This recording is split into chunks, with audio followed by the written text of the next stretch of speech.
माजी आमदार नरसई आडम आपल्या सोबत आहेत. आपण त्यांच्याशी त्यांच्या प्रतिक्रिया घेऊया. राज्यात ज्या घडामोडी जे घडत आहेत, गेल्या मागील निवडणुकीपासून जे आहे राज्यात अनेक घडामोडी घडत आहेत. आता 2 दिवसांपूर्वी जे आहे माजी आरोग्यमंत्री तानाजी सावंत यांच्या मुलाचं जे अपहरण नाट्य जे घडलं, जी सरकारी यंत्रणा जे कामाला लागली, त्याच्याबद्दल तुमचं काय मत आहे? या राज्यामध्ये जवळजवळ 1 लाख मुली बेपत्ता आहेत. बीडमध्ये महादेव मुंडेचं मर्डर होऊन 1.5 वर्ष होत आहे. त्या बीड जिल्ह्यामधलं सरदेशमुख यांची हत्या झालं. संतोष देशमुख यांचा मुख्य आरोपी अजूनही अटक होत नाही. वाल्मिकी कराडला त्या 302 मध्ये घेत नाहीत.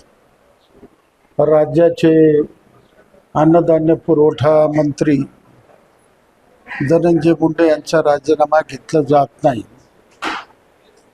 आणि सगळी यंत्रणा, पोलिसाची यंत्रणा, केंद्र आणि राज्य सरकार, मुख्यमंत्री, उपमुख्यमंत्री, त्यानंतर केंद्रीय उड्डयन मंत्री मोळ साहेब, हे सगळे केवळ त्या तानाजी सावंत माजी आरोग्यमंत्री याच्या मुलाला शोधण्याकरता प्रयत्न करतात. आणि 4 तासामध्ये त्याचं विमान पुण्याला येऊन उतरतो. ही अजब घटना आहे. मी याचा तीव्र निषेध करतो आहे. जो मुलगा आई बापाचा ऐकत नाही, तो 68 लाख रुपये भरून 78 लाख रुपये भरून 2 मित्रासमोर जकार्ताला निघतो आहे. बँकॉक काय, आता ते काय जाणाऱ्या माणसाला माहीत, आम्हाला काय माहीत. बँकॉकला जातो आहे आणि अर्ध्या वाट्यावरनं विमान पुण्याला येतो आहे. आणि वडिलाच्या ताब्यात मुलाला देतात. आणि अजूनही अशी वणवा आहे की तो अजूनही पुन्हा अशा पद्धतीचं अचानक दौरे करण्याच्या विचारात आहे. अपहरण नाट्य. माझी विनंती आहे, त्या माजी आरोग्यमंत्री तानाजी सावंत त्याच्या सगळ्याला तुरुंगात घाला, त्याशिवाय असले प्रकार बंद होणार. पोराला तुरुंगात घालणार का त्याच्या वडील? पोराला घातलं पाहिजे आणि वडिलालाही घातलं पाहिजे. कारण तुम्ही चुकीचं फिर्याद देऊन संपूर्ण केंद्र आणि राज्य शासनाची यंत्रणा कामाला लावल्याबद्दल तुमच्यावर सुद्धा फौजदारी दावा झाला पाहिजे. म्हणजे सरकारी यंत्रणेचा दुरुपयोग केला, पूर्णपणे दुरुपयोग केलाय. माझा संतोष देशमुख हत्याकांडामधला मुख्य आरोपी अजूनही फरार आहे. म्हणजे कृष्णा आंधळे अजूनही पोलिसांना सापडलं नाही. त्यानंतर तुम्ही म्हटलं की 1 लाख मुली बेपत्ता आहेत. तर या देवेंद्र फडणवीस मुख्यमंत्री आहेत, काय सांगाल त्यांना? आता तो मुख्यमंत्र्याला माझं एकच सांगणं आहे की अशा प्रकरणामध्ये संवेदनशीलता दाखवा. 1 लाख मुली बेपत्ता आहेत राज्याचे. महादेव मुंडेचं मर्डर होत आहे.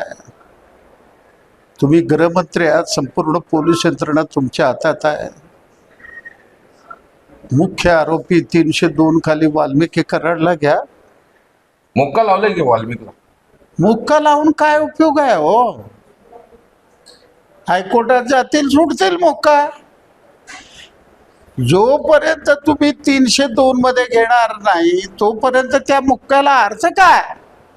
फक्त एकच दिवस, 180 दिवस तुम्हाला जामीन मागता येत नाही. दुसरा काय प्रकार आहे?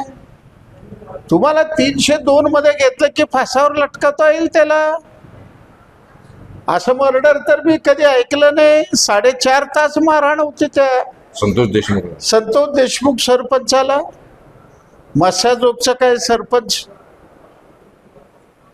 त्या परळीच्या सरहद्दीवर आणि टोल नाक्याजवळ होतं. हे काय प्रकार आहे असं?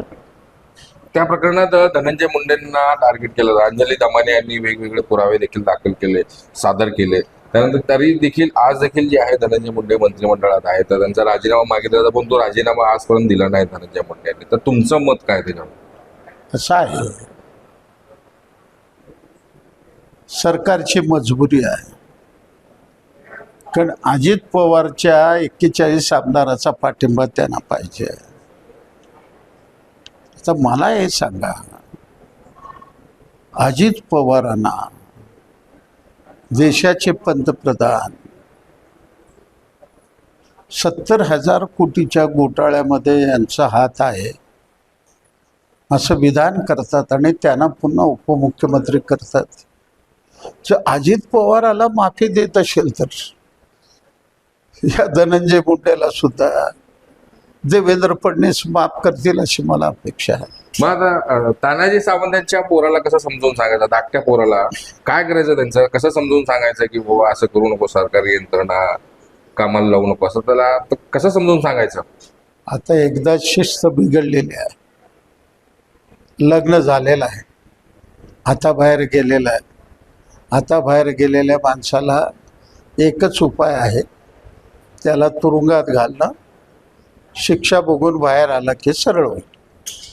तर आपल्यासोबत होते सोलापुरातील माजी आमदार आणि कामगार नेते नरसाई आडम. अतिशय रोखठोक भूमिका मांडलेली आहे.